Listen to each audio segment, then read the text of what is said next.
In days of old, when Britain bled and dark clouds gathered overhead, the land was torn by sword and spear, and all the people lived in fear. The old king died, the realm was lost, and no one knew the future's cost.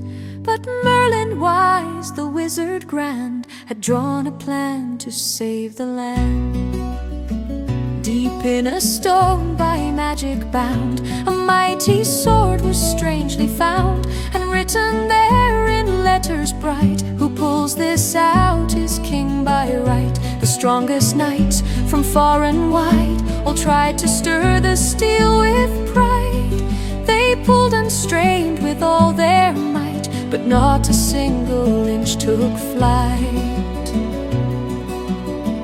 Then came a boy of gentle face, who did not care for power or place. Young Arthur, serving as a squire, had no grand dream or high desire. His brother needed steel to wield, to fight upon the tourney field. So Arthur ran and reached the stone, and took the handle all alone. With just a touch, the blade gave way, as bright as morning, clear as day. The crowd fell still, the people stared, for none had dreamed or ever dared to think a lad so young and mild could be Great Britain's chosen child. But Merlin cheered and knelt down low, and all the crowd began to bow. So Arthur took the golden crown and built a kingdom of renown. He built a castle high and grand, the fairest home in all the land. They called this fortress Camelot, a bright and beautiful blessed spot, where justice lived and peace could grow, and rivers drifted soft and slow. Within the hall he placed a seat, where all the finest minds would meet. The round table a circle wide, where no one took the highest side. For Arthur said that all were peers, to fight the dark and dry the tears. Sir Lancelot, the brave and strong, who fought the beast and righted wrong. Sir Gawain true and Galahad, who wore the armor of the glad. Together knights of noble fame, they guarded freedom in his name. They rode across the green and wide, with truth and honor by their side. If monsters roared or villains crept, the knights arose while others slept. They saved the weak and helped the old, with hearts of virtue, not of gold.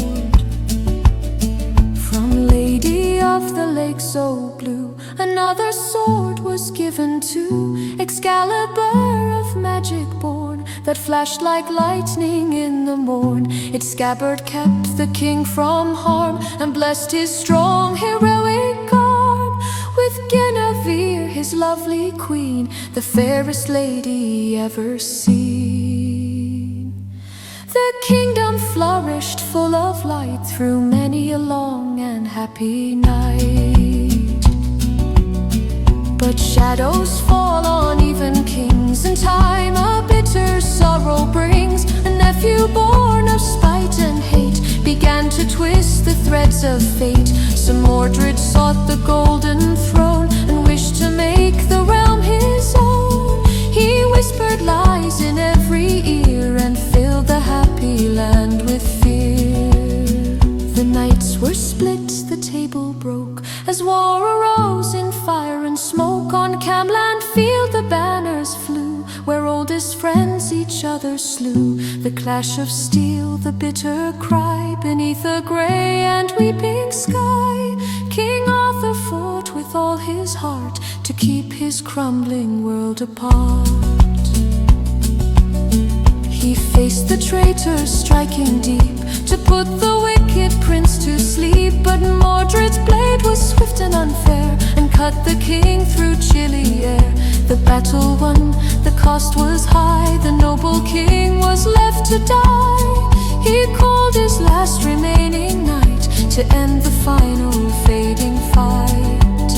"Take my great sword," the monarch said, "before I join the silent dead, and throw it in the water deep, where silver mist and shadows creep." Sir Bedivere then took the blade and walked into the lonely shade. He threw the sword into the mere and watched a magic hand appear.